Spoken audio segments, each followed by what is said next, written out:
All right, good morning, everybody. It is a bright and sunny time change morning here in Sonoma County. We are here with another wonderful nonprofit that I want to share with the DHS team and the county team. And I've got Karym Sanchez with us this morning that's going to tell us all about the Graton Day Labor Center and some of the wonderful things they do. Kareem, good morning, and thank you so much for hanging out with us today. Yeah, good morning. Thanks for having me. All right, so we want to learn. So we've got about a 25-minute here session here, and we want to learn as much about the services that you offer and the people that you help as possible. So can you tell us about the origin of the Day Labor Center? How did you kind of come about? What's the story? Like how did this really cool nonprofit come into existence? Yeah, thanks. I love telling the story. And to be honest, I can go all the way back to the Bracero program. Um, that ended in the 1960s, around 1964, which was a lot of laborers from Mexico coming over and working in the fields. A lot of them, when the program ended, stuck around. There was a lot of work to do still. And Graton, since then, has been known as sort of a day laborer town. Historically, there were day laborers waiting to work in the apple orchards or whatever manual labor sort of came up in the area. And in the 1990s, there was a demographic change in the town of Graton, and there were some folks that didn't like that there was a lot of day laborers standing around waiting for work. And while there was some public pressure to try to get them off the streets, there was also a lot of community that came together to want to support the day laborers. And so in 2001 is when the Grayton Day Labor Center became a nonprofit, and it started actually organizing folks out in the corner on a hiring list. And through a lot of great leadership and organizing. The day laborers had a lot of victories. One of those being getting this center. And so in 2007, we came into the space that we're in now. That was brought about by a lot of love, sweat, and tears to make it happen. And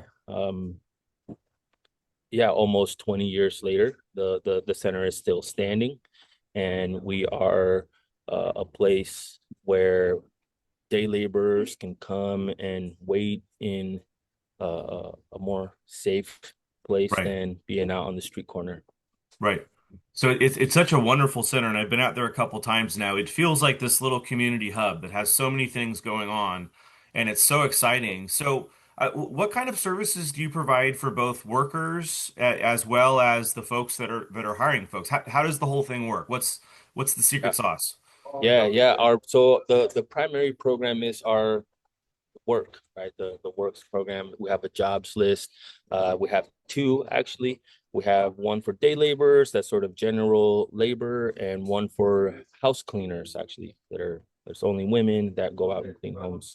Um, and so for a day laborer who might be looking for some work, they could come here. They go through an orientation process where they sort of learn the rules of the center. They get some know your rights training, and they also get a little bit of safety on the job training. Because we want to make sure that we limit workplace accidents.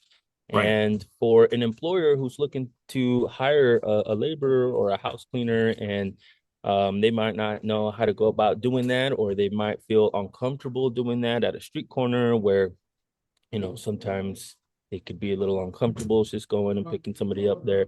At the labor center, we have somebody, a friendly face working the front desk that Yeah. is answering the phone and taking your work order. You also don't have to physically come to the center. You could call in and you could place a work order. We send a worker to you. So it's really convenient in that way. Right. We also provide a lot of information around uh, how to be a good employer as well. A Right. lot of folks have very good intentions and they want to be good employers, but they may not be familiar with the different labor laws that exist. Right. And we try to do education on that front as well. Um and so that's the primary reason why folks come here, right? They're either looking for work or they're Right. looking to hire somebody, but we also have a bunch of other opportunities for the folks who do come here, specifically the The workers also have access to a bunch of organizations that partner with us, and like Catholic Charities does food distribution from our Right. parking lot twice a month. Um, we have health clinics that come out and do checkups and dental services.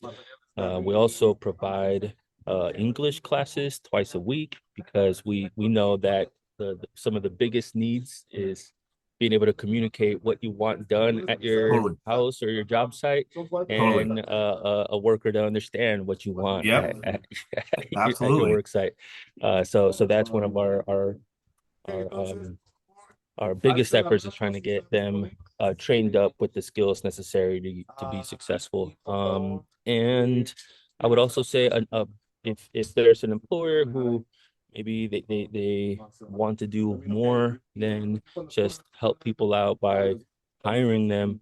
We're living in a political moment where it's become increasingly dangerous for day laborers Yep. to survive economically, and there's folks that um, are helping us essentially keep watch.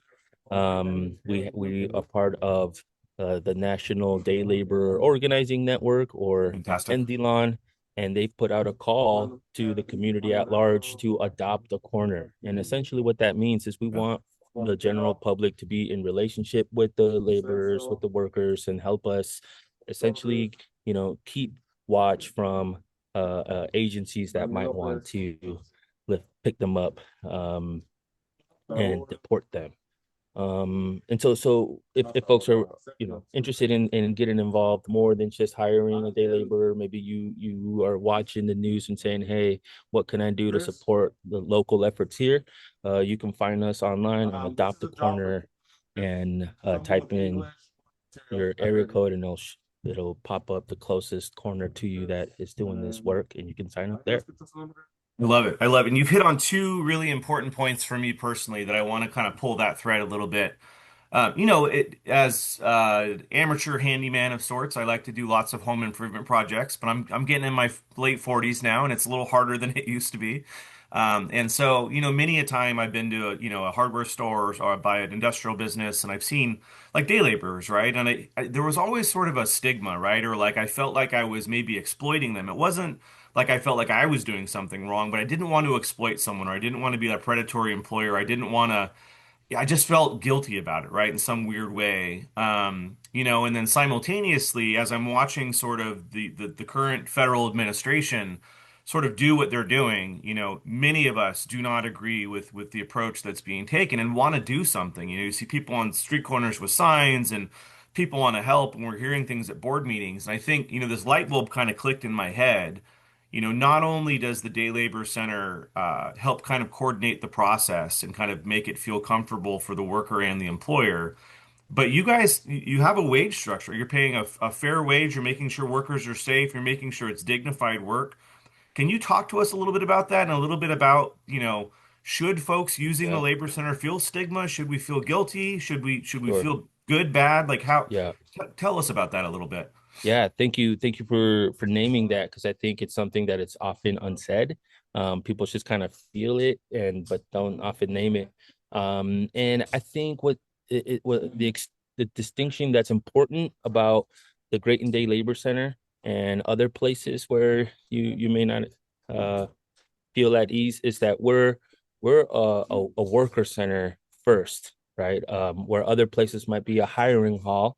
We Right, also have aspects to that, but we're a worker center first. And what that right. means is that we have democratic processes in place for the workers to make collective decisions about things like the wage structure and Yeah. how the list functions and things. So we have every Tuesday, we have member assemblies, and we discuss um yeah, exactly that. So the wages that you're paying here are wages that have been decided by all the members, right? So it's not, I think what may feel a little uncomfortable uncomfortable when you're just getting somebody out in the corner is you're hearing people undercut each other, and as an employer Yeah. you might want to go with the cheaper option, that Yeah. because it's makes economic sense for you. Right. But then it doesn't necessarily, you might be wondering, am I exploiting someone's labor here? This doesn't feel good. When you come here, you'll know that the wages have been democratically decided upon by the Right. workers themselves. The list of how they get sent out is also a democratically decided Right. mechanism. Um, and so you could hire assured that those values are being lived out here. Right. So it's a place that is focused on worker safety. You're tracking the workers kind of going and coming, making sure they're safe as well. There's That's right. there's dignity in the wages and the benefits that are democratically decided. And you have a wonderful, super easy menu of options. And folks think housekeeping and they think, kind of labor. But like I looked at your menu and I'm like, holy smokes, there's so Yeah, much stuff that you guys that folks can do. Can you right. tell us a little bit about what's on the actual menu of options, or what are some of the things that folks could hire one of your members to come help them out with? Yeah, it's easier to say what we don't do, Right, right, because we'll pretty much do just about anything other than electrical or plumbing. That's usually where we try to stay away. And this is general labor, so you're not going to get a contractor here. There's folks that come with a lot of skills because they worked at different companies where they've picked up these skills, and sure, um, we do have a process of verifying here, of making sure that what they tell us is a skill set that they have, that it actually is a skill set that they have. Um, but let's say you have a project that requires a little bit of carpentry, cutting some wood and things like that. You're not gonna get a contractor here who's gonna come and give you a bid. That's not what we do. right, We're somebody that might be able to give you a hand in your project, who might know a little bit more than just sort of your right. layman. Um, so we do have that. But some of the more common things that people hire us for is things like running a weed eater in your Yep, in your yard. yep, Sometimes people, after windy storms, they get trees that fall over or things like that that you might not be able to take care of yourself. Some of our guys here have a lot of experience doing that. And then like we mentioned, we have house cleaners, folks that go out and um, you know, can clean up either just daily or your routinely, or can come and right. clean up after a special event or something like that, or help you set up for some kind of party. And really what we encourage workers is to develop relationships that continue even beyond Yeah, the center, right? We build a want long-term workers. employment That's relationship. right. That's Absolutely. right. Yeah, Exactly. Ideally, you call into the center and let's say you hire a house cleaner, and she comes out and you're really satisfied with her work. And then after that, the two of you can negotiate what continued employment might look like, absolutely. where you don't have to go through the center. Some Gotcha. people like the convenience of the center, and that's totally okay as well. But we're trying to, you know, we want this to be more of a revolving door where people Totally. use this as a as a stepping stone to, you know, Longer term, not larger yeah, employment. Yeah, absolutely. exactly, 100%. So tell us a little bit about numbers. So how many, I mean, do you have statistics? Do you have data on how many workers you yeah. service, how many jobs you do? Like what are we Hmm. looking at in terms Hmm. of quantity for the center? Hmm. Yeah. I wish I could have read up on I some of didn't them prep right you. I before this. apologize. Yeah, no, it's all good. I could give you some broad strokes. Please, please. We have roughly about 200 workers that have used our list in some shape or form in the past year. Um, on a day to day, we have 30 to 40 workers here, that may be waiting for any kind of work. That's right. Yeah, sorry, I got asked No, that question. I got a you're little doing your distracted. work today. It's all good, man. It's early too. The Um, job day is just starting. and um, yeah, right now we have a lot of data around the kinds of jobs that we've been doing for a program called CLG Assist, which is actually funded by Linda Hopkins' office, and Awesome. it is Shout out to created the symposium. to yeah, it's so we essentially got a grant from the Tourism Impact Fund to give residents of the fifth district that are uh, senior citizens living with a disability or single parent a free 4 hour work order. Gotcha. Um, and so we can it's for general yard work or house cleaning, and uh, we've been tracking every single job and all the workers that have been going out to that. And so I know we have some really strong statistics around that. I love Um, that. I love and that. yeah, it's been a real win-win, because Yeah, it's created an opportunity for residents who may not have the ability financially to hire totally. a day laborer to get some work done. And Yep. it also it created a lot of jobs during our slow season, Right. Right. which was great. And that program is still active, actually. Gotcha. Gotcha. So, kind of tying a couple of the different Mm-hmm, threads together, we talked a mm-hmm, little mm-hmm. bit about worker protections, the democratically set wages, dignity. We talked a little bit about kind of the stigma. We talked a teeny bit about the current political climate. The current Mm-hmm. political climate, there's a lot of folks that are not in support of the direction Right. this country is headed, specifically on how we treat our immigrant neighbors and community, right? And I think I've been to a couple different sessions now where, they always say, you're trying to help someone, ask them what they need, right? And so the thing that I've heard resoundingly, right, is that even though there is this massive threat from ICE and deportation and all these different things, when you really ask folks right now that are living in immigrant families, what do they need, right? What kind of supports do they want? What are they looking for? And the resounding and really beautiful thing that I continue to hear is we just want to work. We want a job. We want dignity. We want to support our families. It's Right. we're not looking for a handout or the stipends or what, like, we employ us, please, right? And so, in this political moment where there's many people throughout Sonoma County who are sort of outraged at what's happening and want to help and want to support. Again, Yeah. you drive down, every weekend or so, and there's 3 dozen folks with signs.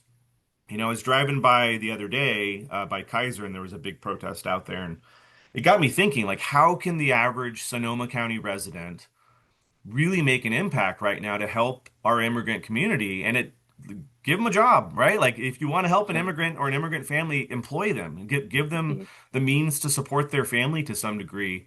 And the Day Labor Center just does that perfectly. And so, I mean, for folks out there that are really wanting to support, and Kareem, you're in these communities every single day, you're hearing it. Yeah. What is the best way to help someone today in Sonoma County that is in a immigrant family, mixed immigration family, that is experiencing sort of the awfulness that is our current federal deportation policy and immigration policy? How can we best support this community? And I suspect that the center can play a pivotal role in that. What would you advise Definitely. folks out there Yeah. do? Yeah. I mean, I think you already named a big part of it, right? Is to continue to hire these folks to be able to survive economically. I think uh, um, a a perspective that I like to offer folks about that ask, are people scared? What's going on with folks? The answer is usually yes. People are scared. People are nervous, but they may not be uh, behaving in the way that you might behave if you're scared, because these are folks that have already risked a lot. Yeah, You're yeah, asking folks that already faced immense danger, who oh yeah, already made extreme sacrifices to get here, and they're not going to give up so easily right, on the dreams that motivated them to come here. right, Um, and so while the target on their back is increasingly getting bigger, they're these are folks that are always going to be calculating their risk and be willing to take more than others might, because there's so much, at stake. yeah, Um, So I would just offer that to folks that Yeah. might think that, a more paternalistic approach is Right. needed, when I would say no, like, these are folks that are, Right. they're resilient, and they're just looking for opportunities. And so continuing to employ them without that stigma. I think also being in relationship with folks, like being in Totally. relationship with us here at the center. We do Yeah. monthly community breakfast meals that we just invite folks to come and Yeah. talk and be in relationship, because I think a part of the privilege that we have right now is that there isn't active raids happening in our community. Right. There is Right. ICE presence, and we know where they're at. Yeah. Um and but that doesn't mean that there couldn't be ICE raids actively Right. happening in our community. Right. And what we've learned is the most valuable thing is relationships with one another. If you don't know the names of the day laborers, how are you going to know when they're missing? Right. If you Right. don't know our stories and what we're doing, how are you going to know what the human impact is of what's happening around you? Well said. So we also invite you to be in relationship with us, get to know us. We're pretty friendly. Very, Um, very friendly. I must agree. and I think that folks can also, it can go a long way when people decide to, let late day laborers know that also ICE isn't welcome at their homes when they hire them. We have a little, Right. oh, you can't see that because Right. I'm on, but you can put up little signs on your Yeah. windows, and you can say, you can put out things that tell folks, communicate to our community that that's a safe location to be Show that at, support. and that, right, Absolutely. exactly. So you just touched on something really amazing as well, and this has kind of dawned on me a little bit too. I've been here 9 months or so now, and again, in a lot of these conversations, you talked about the Braceros earlier. A lot of this community, it's multi-generational. Like folks have been here for three, four, five Like this is Sonoma County. This is the bedrock of the county. These, some folks maybe have come in the past couple years, but many of the folks that you service and work with, these are multi-generational Sonoma County families that have been living in this community forever. And so out of all of Right. the fear and the terribleness and all of the nasty stuff that is in this current moment, I also think it's a wonderful opportunity to do what you just said, but to sort of open up dialogues and meet your neighbors and integrate these communities. Again, it's, how I love how you have to know their names to know they're missing, right? So how can people, and I'm kind of asking a rhetorical question, I guess, but use this moment to really get to know your neighbors, right? And kind of Mhm. bridge those gaps. Maybe go out and take a Spanish class. You just talked about Mhm. folks taking English classes to, Mhm. to learn, but go out and take a Spanish class. Go volunteer. Go get involved. Go meet the people Yeah. that you lived next door to for 30 years that maybe you've never met. It's Mhm. just a Mhm. wonderful opportunity to really strengthen Sonoma County and bolster those cross-cultural connections. And so I just think that's a really beautiful thing. Yep. All right, so a lot of people are going to watch this today or Mhm. tomorrow or next week or next month and say, I want to help. How do I get involved? Yeah. How can people help the center, whether it's through donations, volunteers, Mhm. skills classes? If there's businesses that want to help, if there's Mhm. nonprofit organizations, how can folks support the wonderful mission of what you guys do? How tell folks at home how they can support. Yeah, definitely. So we are a nonprofit organization. We don't take any of the earnings that the workers get when they take jobs. We're not. I think that's often a misconception that, that we operate like a temp agency. That's not the case. Everything that you pay to the worker goes directly to them. None of that comes back to the center. Um, So we do operate on donations, grassroots organizing drives, where people donate. And then we also have, we operate through grants and things of that nature. Um, and uh, that's always one way to support what we're doing. If you're Right. listening from a different organization and you think, hey, there's a possibility of us partnering with the labor center on strategically on something, we want to hear it. I know Mariana Martinez, our ED, she does an awesome job partnering with organizations and figuring out creative ways to work together. So I just want to give her a quick shout out. And um and then also I think what I really want to drive home is this notion of relationships. I Yeah. think like I was alluding to earlier, you might be surprised at what biases you're holding right now Totally. until Yep. you get Yep. in relationship with somebody, where I keep encountering that from folks that are very well-meaning, and they're, they want to do something, and they're making the assumption that people um are going to be more afraid than they are, or people are afraid, they're just showing it differently, and Right. they may not be behaving and reacting in the way that you might expect them to. Right. And I actually think that's a very beautiful thing. I continue to be humbled by the resiliency of the folks that we're working with. And I think that those connections, that realization that, we're still here showing up with dignity and demanding respect, might help others tell that narrative publicly as well. 100%. 100%. Well, this has been an absolutely wonderful way to start off my Monday morning. Again, the Graton Day Labor Center is probably one of my favorite nonprofits so far in the county. Just such an Uh, inspiring, amazing place. And it's just the resiliency of the folks that work there and the folks that use your services are just so impressive in this moment in time. And just I wanted to get some face time just to really spotlight the wonderful things you do and show folks how they can help, right? Everyone wants to help. This is how you can help, right? A tangible way to make a huge difference in one of your neighbors' lives here in Sonoma County. So, real quick before we wrap up, how do we yep, find out more about your services? Where's your website? Where do we yep. go? How do people find out more or contact you? Yeah, definitely. You can visit us on our website. If you can Google us, Creighton Day Labor Center, and our website will come up. You could also just call us, and the phone number is 707-829-1864. That will get you to the center. That will, get you to the front desk, and you can place a work order there, or you can ask for myself, Karym Sanchez. I am the community organizer, or Mariana Martinez, who's our executive director, if you want to connect with either of us. Um, and yeah, you can also find us on Instagram, Facebook, All the socials. We got them. We all got of them. them. So, Kareem, it's been an absolute pleasure. Thank you so much for spending some time with me Yeah, this morning. And thank we'll be you. in touch. We'll be in touch. I've got Definitely. I got some follow up to do. So, thank you, sir. Great. All right. Thank you.